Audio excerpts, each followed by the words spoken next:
നിലമ്പൂരിന്റെ വിധി നിശ്ചയത്തിന് ഇനി മണിക്കൂറുകൾ മാത്രം. അവിടുത്തെ ജനങ്ങൾ വോട്ടർമാർ എങ്ങനെ വോട്ട് ചെയ്യണമെന്നൊക്കെ ഏറെക്കുറെ അവർ തീരുമാനിച്ചിട്ടുണ്ട്. നമ്മൾ എന്തൊക്കെ വിളിച്ചു പറഞ്ഞാലും ഇന്നിപ്പം മൗന പ്രചരണമാണ്. കുട്ടിക്കലാശം ഇന്നലെ കഴിഞ്ഞു. ഇനി പോളിംഗ് ബൂത്തിലേക്ക്.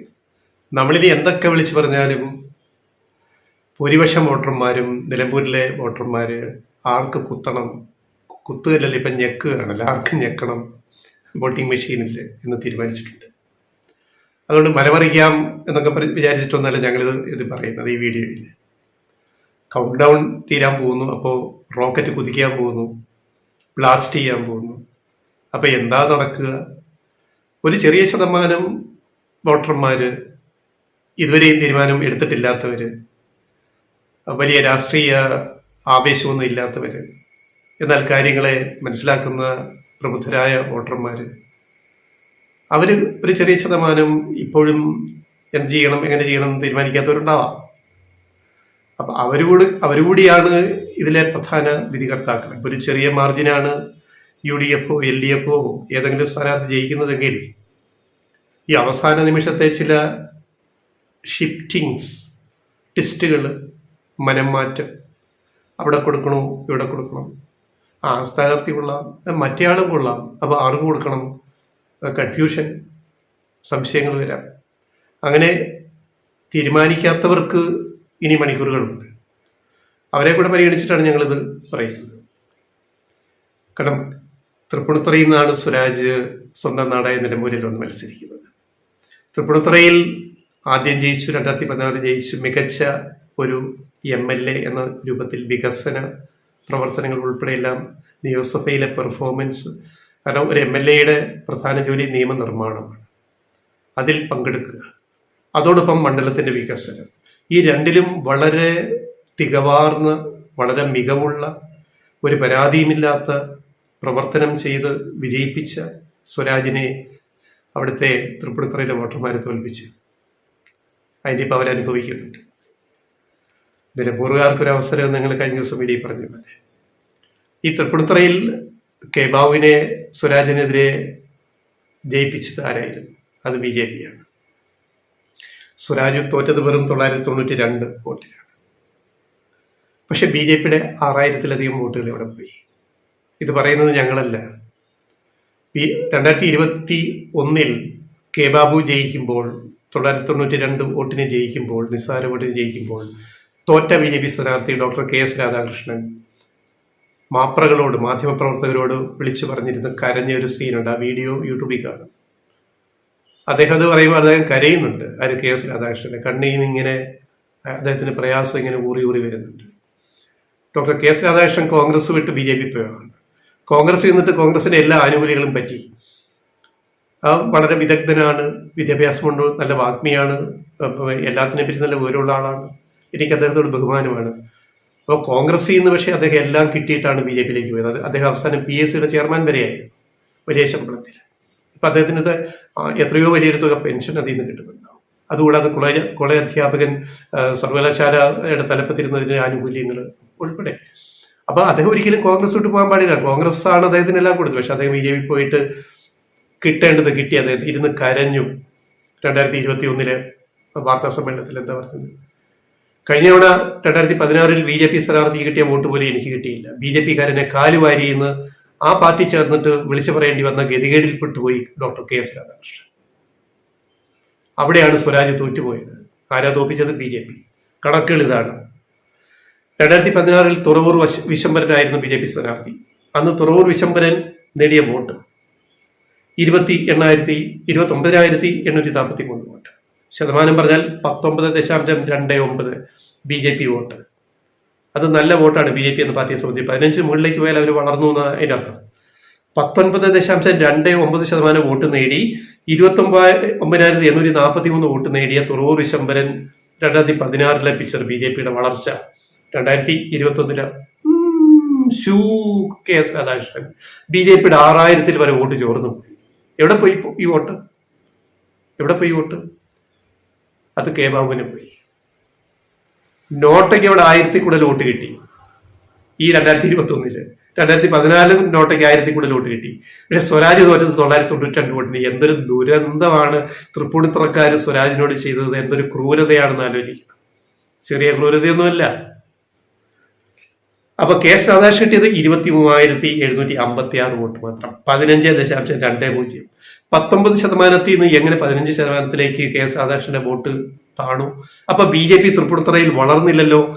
മറ്റേ പടവലങ്ങ വളരുന്നത് പോലെ താഴേക്കല്ലേ സാധനം വളർന്നത്. ഇതിന്റെ ഫലം തൃപ്പൂണിത്തുറക്കാർ ഇപ്പം അനുഭവിച്ചുകൊണ്ടിരിക്കുക. ഇനി നിലമ്പൂരിലേക്ക് വരിക. ഈ കേസ് സ്റ്റഡി നിലമ്പൂരിലെ വോട്ടർമാരുടെ മനസ്സിലുണ്ടാവണം. നിങ്ങൾ അടുത്ത ദിവസം പോളിംഗ് ബൂത്തിലേക്ക് പോകുമ്പോൾ ഇതൊരവസരമാണ്, നിങ്ങൾക്ക് കിട്ടിയൊരു അവസരം. നാളെ ഇപ്പൊ തൃപ്പൂണിത്തുറക്കാര് പരിതപിക്കുന്ന പോലെ നാളെ നിലമ്പൂറുകാർക്ക് പരിതപിക്കാൻ ഇട വരാതിരിക്കട്ടെ എന്ന് മാത്രമാണ് ഞങ്ങൾക്കിവിടെ പറയാനുള്ളത്. ഒരു കാര്യം കൂടി പറഞ്ഞിട്ട് വീഡിയോ അവസാനിപ്പിക്കും. ഇപ്പൊ ഏറ്റവും വലിയ പ്രചാരണം ജമാഅത്ത് ഇസ്ലാമി തീവ്രവാദ മുസ്ലിം ഔട്ട്ഫിറ്റുകളുടെ സംഘടനകളുടെ രാഷ്ട്രീയവും അരാഷ്ട്രീയ സംഘടനകളുടെ പിന്തുണ UDF ഉറപ്പാക്കിയല്ലോ. Jamaat Islami, SDPI, welfare party. അപ്പൊ ഒരു ജാള്യത UDFന്റെ മുഖത്തുണ്ട്, ലീഗിന്റെ മുഖത്തുണ്ട്, കുഞ്ഞാലിക്കുട്ടിയുടെ മുഖത്തും ആ ജാള്യതയുണ്ട്. എന്തിനാണ് ജമാഅത്ത് ഇസ്ലാമിയെ കൂടെ കൂട്ടിയത്? എന്തിനാണ് വെൽഫെയർ പാർട്ടിയെ കൂടെ കൂട്ടിയത്? എന്തിനാണ് SDPIയെ കൂടെ കൂട്ടിയത്? ഇതിനൊന്നും PK കുഞ്ഞാലിക്കുട്ടിയോ പാണക്കാട്ട് തങ്ങളോ ഇതൊരു മറുപടി പറഞ്ഞിട്ടില്ല, അവർക്ക് പറയാനാവില്ല. അതിന് വരെ കൗണ്ടർ ഇട്ടിരിക്കുകയാണ്. എന്താണ് കൗണ്ടർ? നിങ്ങൾ പണ്ട് നിങ്ങൾ RSS BJP ആയിട്ട് ചേർന്ന് സഖ്യം ഉണ്ടാക്കിയിട്ടില്ലേ ഇവിടുത്തെ CPIM? തെളിവുണ്ടല്ലോ. അടിയന്തരാവസ്ഥ കഴിഞ്ഞ് 1977 ജനതാ പാർട്ടി ഗവൺമെന്റ്, മൊറാർജി ദേശായി പ്രധാനമന്ത്രിയായ ഗവൺമെന്റ്, നിങ്ങളുടെ സഖ്യമല്ലേ? അതിനകത്ത് RSSഉം പിന്നെ ഒക്കെ അതിൻ്റെ തൊണ്ടായിരുന്നല്ലോ. ചരിത്രത്തെ വളച്ചൊടിക്കരുത് ദയവ് ചെയ്ത് കോൺഗ്രസ്സുകാരെ, UDF, ലീഗ്. എന്താണ് സംഭവിച്ചത്? അടിയന്തരാവസ്ഥ എന്ന കരാള ഹസ്തത്തിനെതിരെ വടക്കേ ഇന്ത്യയിലെ ജനങ്ങൾ, കേരളത്തിലെ 20 സീറ്റിലും UDFനെ ജയിപ്പിച്ച മലയാളികളാണ് ഇവിടെ ഉള്ളത്.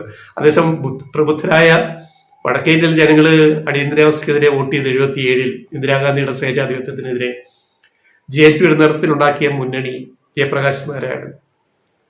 ആ മുന്നണിയിൽ RSSന്റെ രാഷ്ട്രീയ പ്രസ്ഥാനമായ ജനസംഘം പിരിച്ചുവിട്ടിട്ട് ഇന്ദിരാഗാന്ധിയെ തോൽപ്പിക്കാൻ ജനതാ പാർട്ടി ചേർന്നവരാണ് അന്നത്തെ BJP, അന്നത്തെ RSS, അന്നത്തെ ജനസംഘം.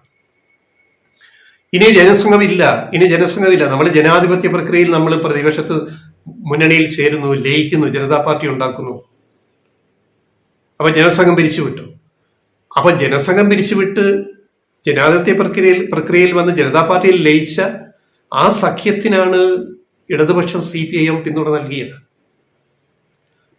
നൽകിയത്. സഖ്യത്തിൽ ചേർന്നിട്ടില്ല. ചരിത്രം വളച്ചൊടിക്കരുത്. കേരളത്തിലെ കോൺഗ്രസും ലീഗും വളച്ചൊടിച്ചാൽ പല പൊള്ളുന്ന യാഥാർത്ഥ്യങ്ങൾ നമുക്ക് വിളിച്ചു പറയേണ്ടി വരും. ഇതല്ലേ സത്യം?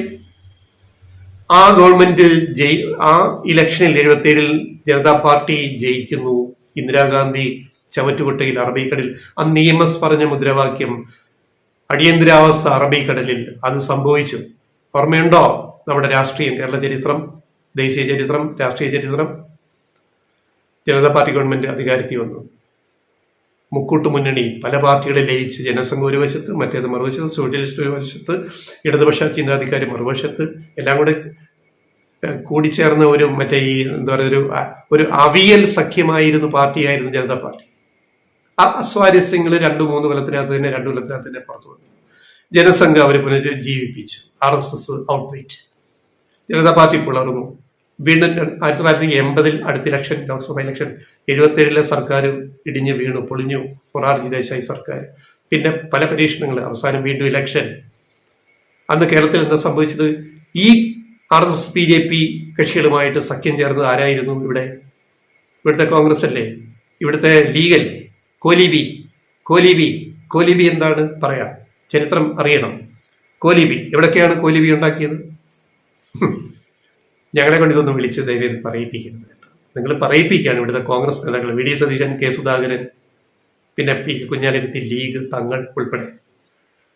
ഡോക്ടർ മാധവൻകുട്ടി ബേപ്പൂരിൽ 1991 ബേപ്പൂർ മോഡൽ, 80ന്റെ കഥയും പറയാം, ആദ്യം 91 പറയാം.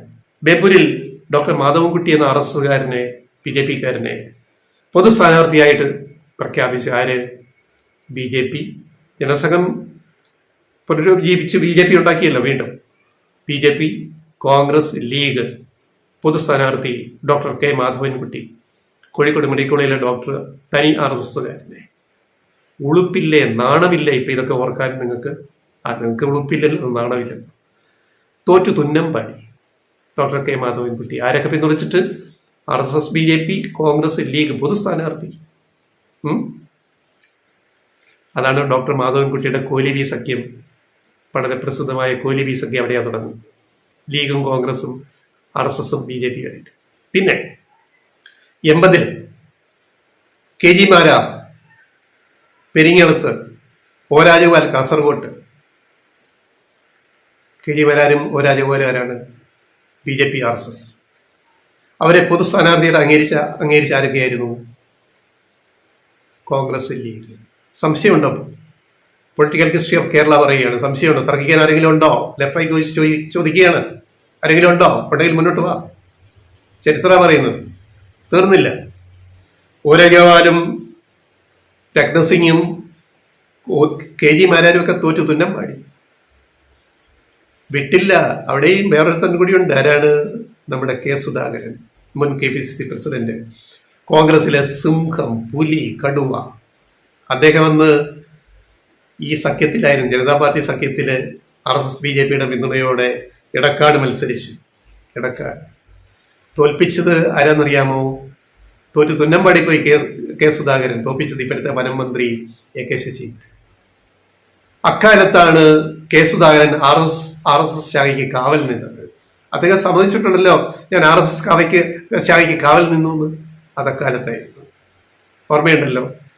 സവർക്കർ അനുസ്മരണ ചടങ്ങിൽ VD സതീശൻ പോയി നിലവിളക്ക് കൊളുത്തിയതും ഇവിടെ നമ്മൾ ഓർക്കുക.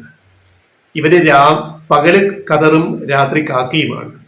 ആര്? K സുധാകരനും VD സതീശനും ഉൾപ്പെടെയുള്ള രമേശ് ചെന്നിത്തല ഉൾപ്പെടെയുള്ള കേരളത്തിലെ പല കോൺഗ്രസ് നേതാക്കളും, മൃദു ഹിന്ദുത്വ നേതാക്കളും. അതുകൊണ്ട് മറന്നുപോയത്. അതാണ് കോലീബി എന്ന് പറയുന്ന സാധനം. ഇനി കൂടുതലുണ്ട്. കൂടുതൽ ഞങ്ങൾ ഇപ്പൊ പറയുന്നില്ല, നീണ്ടുപോകും. അതുകൊണ്ട് പറയുന്നില്ല, ബാക്കി പിന്നെ പറയാം. ഇനി O രാജഗോപാല് CPIഎമ്മിന്റെ M രാമനാഥനോടാണ് തോറ്റത് കാസർഗോഡ്. ഇടക്കാട് K സുധാകരൻ തോറ്റു. പെരിങ്ങളത്ത് KG മാരാർ തോറ്റു. ഇങ്ങനെ തോൽവിയുടെ കഥ ഒത്തിരിയുണ്ട്. ഇപ്പൊ എല്ലാം ഞങ്ങൾ പറയുന്നില്ല.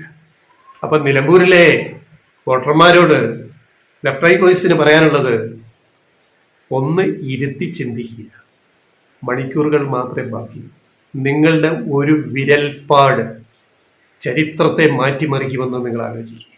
നിങ്ങളുടെ ഒരു വിരൽപ്പാട്, നിങ്ങൾ അമർത്തുന്ന ഒരു ബട്ടൺ, അത് നിങ്ങൾക്ക് വേണ്ടി വേണോ അതോ ഈ പറയുന്ന കുൽസിത അധമ രാഷ്ട്രീയത്തിന് വേണ്ടി വേണോ എന്നുള്ളത് ദയവ് ചെയ്ത് നിലമ്പൂരിലെ വോട്ടർമാരൊന്നുകൂടി ആലോചിക്കുക.